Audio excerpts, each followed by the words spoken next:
સુરત શહેર પોલીસ અને એસઓજી દ્વારા સુરતમાં વિશેષ કોમ્બિંગ કરવામાં આવ્યું. વધતા જતા ગુનાઓ અટકાવવા માટે અને વધતી જતી હત્યાની ઘટનાઓ કે જેમાં ઘાતકી હથિયારોનો ઉપયોગ કરવામાં આવતો હોય, જે ગુનાખોરી વધતી જઈ રહી છે, તેની સામે ઓપરેશન રેમ્બોના નામે આ વિશેષ કોમ્બિંગ શહેર પોલીસ અને એસઓજીની ટીમ દ્વારા કરવામાં આવ્યું છે, ને જેમાં શહેરના એવા વિસ્તારો કે જ્યાં વધારે પડતા ગુનાઓ થતા હોય એ તમામ વિસ્તારોમાં કોમ્બિંગ કરવામાં આવ્યું. આ દરમિયાન તમને જાણીને આશ્ચર્ય થશે કે ઘણા બધા એવા લોકો કે જેમની પાસેથી તલવાર, ચાકુ, રેમ્બો ચાકુ, ખંજર આ પ્રકારના હથિયારો મળી આવ્યા છે. આવા 72 જેટલા લોકોની અટકાયત કરી લેવામાં આવી છે. તેમની સામે કાયદેસરની કાર્યવાહી કરવામાં આવી છે. એક તડીપાર વ્યક્તિ કે જેને તડીપાર કરવામાં આવ્યો હોય તેમ છતાંય તે અહીંયા જ ફરતો હતો, એટલે કે સુરત શહેરમાં ફરતો હતો, તેને ઝડપી પાડી તડીપાર ભંગનો ગુનો દાખલ કરી વધુ એક વખત તેની સામે કાર્યવાહી કરવામાં આવી છે. સુરત શહેર પોલીસ કમિશનર અનુપમસિંહ ગહેલોતના માર્ગદર્શન હેઠળ આ ઓપરેશન રેમ્બો આયોજન કરવામાં આવ્યું છે. એસઓજીના નાયબ પોલીસ કમિશનર રાજદીપસિંહ નકુમ અને પીઆઈ એએસ સોનારાની દેખરેખમાં ટીમો બનાવવામાં આવી. ક્રાઇમગ્રસ્ત વિસ્તારોનો ડેટા એનાલિસિસ કરવામાં આવ્યો અને પછી ખાસ કોમ્બિંગ કરાયું. લિંબાયત, ઉધના, ચોકબજાર, અઠવા, ભેસ્તાન, પૂણા, મહિધરપુરા, ગોડાદરા, રાંદેર, સલાબતપુરા, અડાજણ અને લાલગેટ વિસ્તારમાં કોમ્બિંગ થયું. આ દરમિયાન ચપ્પુ, રેમ્બો છરો, ખંજર અને તલવાર જેવા ઘાતક હથિયારો સાથે 72 ઇસમોને ઝડપી પાડવામાં આવ્યા. હથિયારબંધીના જાહેરનામાનો ભંગ કરનાર આરોપીઓ સામે કાર્યવાહી થઈ. એક તડીપાર આરોપી ઝડપાયો, તેની સામે તડીપાર ભંગનો ગુનો થયો. એટલે કુલ 73 આરોપીઓ સામે સુરત પોલીસે કડક કાર્યવાહી કરી અને કાયદાનો કડક સંદેશ આપ્યો.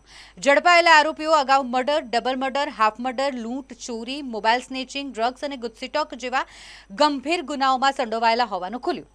એક આરોપી મારામારીના ગુનામાં વોન્ટેડ હોવાનું પણ સામે આવ્યું. ગુજસીટોક અને ડબલ મર્ડરના ગુનામાં તડીપાર આરોપી પણ ઓપરેશન દરમિયાન ઝડપાયો. જાહેર સ્થળો, સંવેદનશીલ અને રહેણાંક વિસ્તારોમાં ખાસ પેટ્રોલિંગ કરવામાં આવ્યું. પોલીસની કાર્યવાહીથી અસામાજિક તત્વોમાં ભયનો માહોલ અને નાગરિકોમાં સુરક્ષાની લાગણી મજબૂત બન્યાનો દાવો થઈ રહ્યો છે.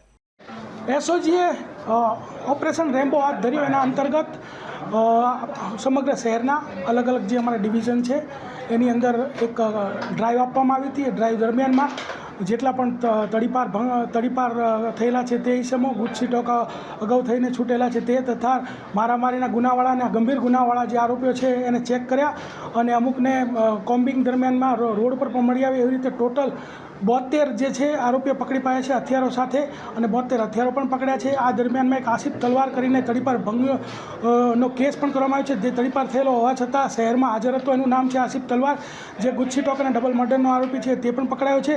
તદુપરાંત એક ડિંડોલીનો મારામારીનો ગુનો છે, જે સ્ટેબિંગનો ગુનો હતો, એનો આરોપી છે અરબાન આલમ ખાન પઠાણ, તે પણ પકડાયો છે. અને આ રીતે જે છે કાર્યવાહી કરવામાં આવેલ છે.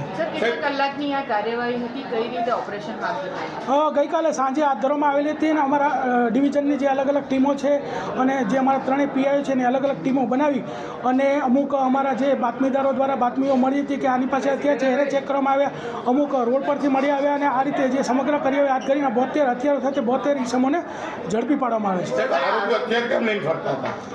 આરોપીઓ જે છે એને અમુક લોકો પાસે પોતે હથિયાર હતા અને અમુક જે હથિયાર એમાં એવું છે કે તલવાર કે છરી એ કોઈ એવી પ્રતિબંધિત વસ્તુ નથી, લોકો ઇઝીલી એને ખરીદી શકે છે, પરંતુ તે લઈને ફરવું જાહેરમાં એક ગુનો છે.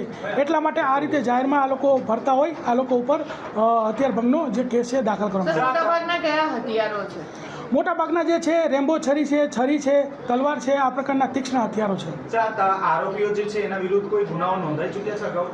અત્યારે સુધીમાં જે અમે આ કાર્યવાહી પૂર્ણ કર્યા બાદ બે જણના ગુનાહિત ઇતિહાસ ધ્યાનમાં આવે છે. તમામના અમે તપાસ કરી રહ્યા છીએ અને આ લોકોની સ્પેશિયલ જે સર્વિસ છે એસઓજીમાં કરવામાં આવશે. સર, ખાસ કયા વિસ્તારના આરોપીઓ જે છે એ સમગ્ર એરિયાના છે, પણ સૌથી વધારે લિંબાયત, ચોકબજાર, અઠવા, ભેસ્તાન અને સલાબતપુરામાંથી વધારે પકડાયા છે.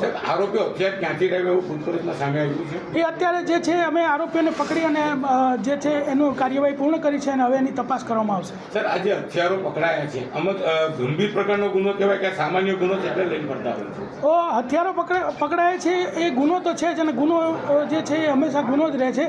પરંતુ આ જ્યારે હથિયારોનો કોઈ ઉપયોગ બીજી રીતે કોઈ મારામારીમાં કે મર્ડરમાં કે એ રીતે થવાની શક્યતાઓ રહેલી છે ને એટલે જ આ કાર્યવાહી ચાલુ કરવામાં આવી છે અને આ કાર્યવાહી સતત ચાલુમાં રહે છે.